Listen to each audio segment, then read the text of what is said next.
Good morning and welcome back to Margin. This morning we're going to talk about how to manage your finances in your 20s. So let's jump right into it.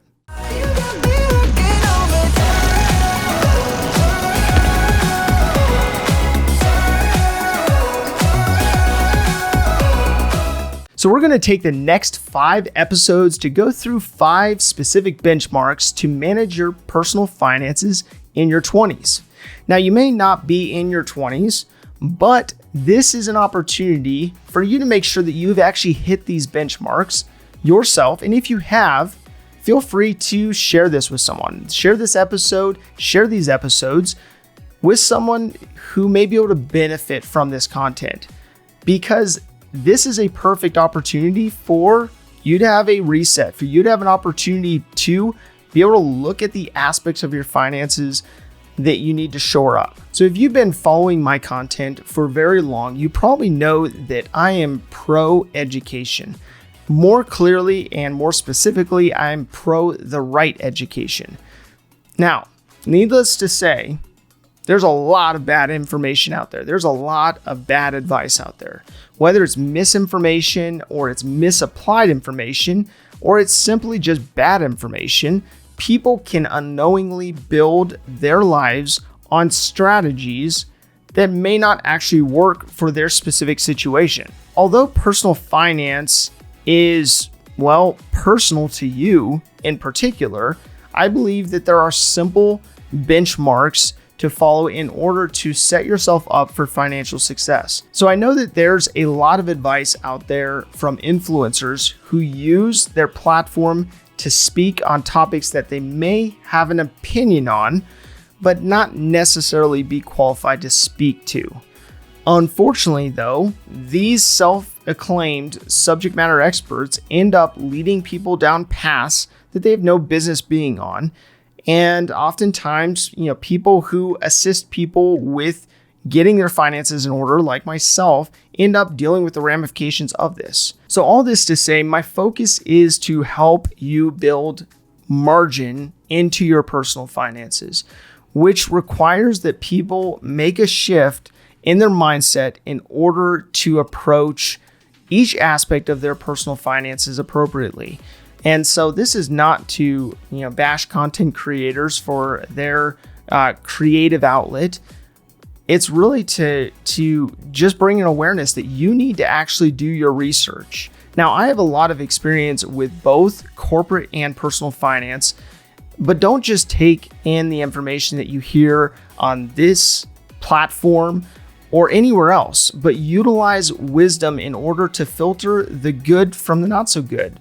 Part of being successful in your personal finances comes down to you building systems that work specifically for you, systems that will filter out information that you could have used in order to wreak havoc on your own personal finances.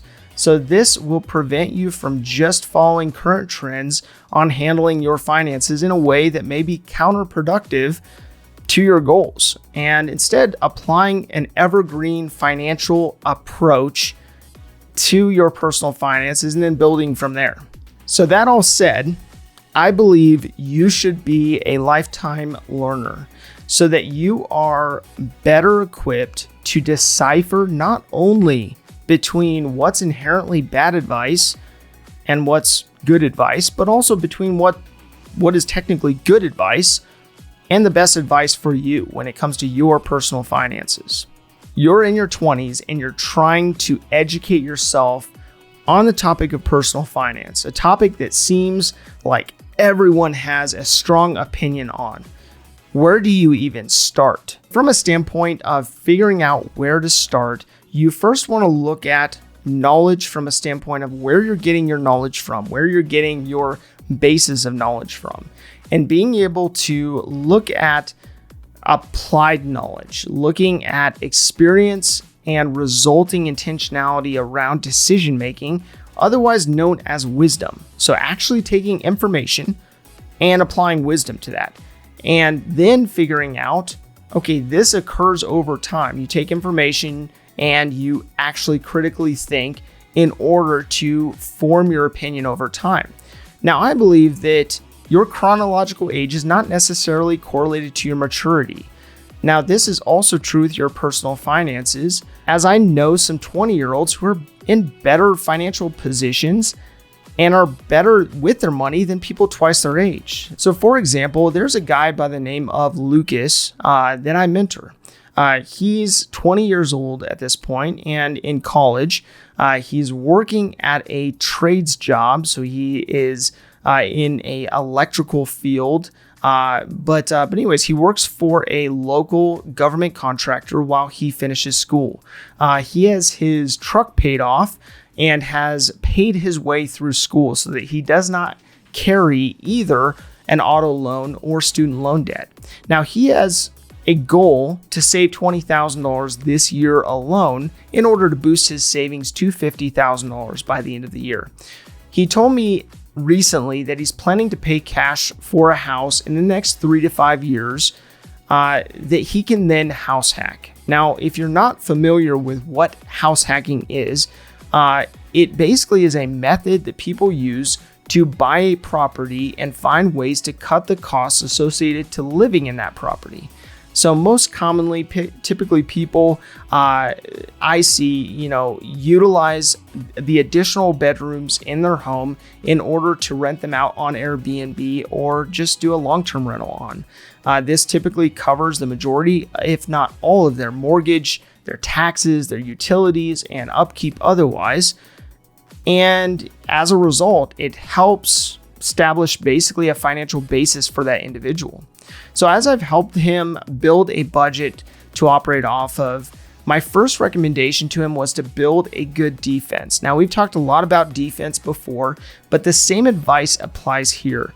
This ensures that you are living within your means, that you're able to save, that you first start with an emergency fund of $250, and then you progressively work up to 6 months of living expenses.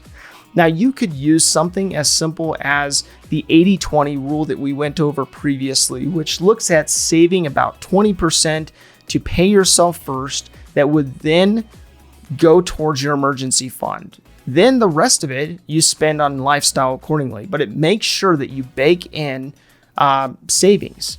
Now, there are many different ways to approach the loathed word of budget and the budget process, but at least starting with living within your means and saving 20% of your income will be a great start. Now, oftentimes I hear people talk about how that saved money is so difficult to not spend on wants. So once they have an emergency fund and maybe they didn't experience an emergency over that time, it's hard for them not to want to spend that money.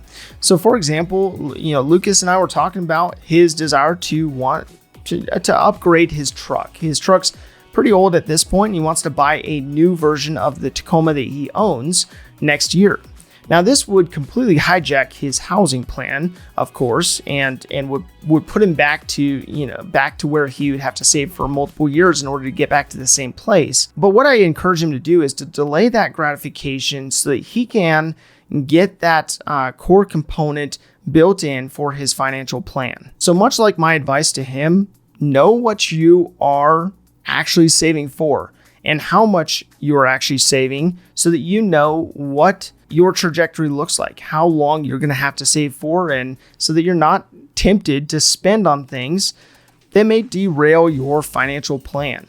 But the important part here is for you to really apply this benchmark. So my call to action today comes down to applying benchmark number 1, living within your means, setting up a plan to spend, saving a set amount out of that plan to spend in order to have an emergency fund. Then being able to save beyond that emergency fund for what it is that you want to save up for. You may be like Lucas and want to save up for a down payment for a house or to pay for a house in full, but knowing what you're aiming at is half the battle. If this information is helpful to you, please do like, subscribe, and hit the notification bell so you're reminded to come back on a daily basis and improve in managing your personal finances. Thank you for your time. Enjoy your day, and we'll see you back here tomorrow.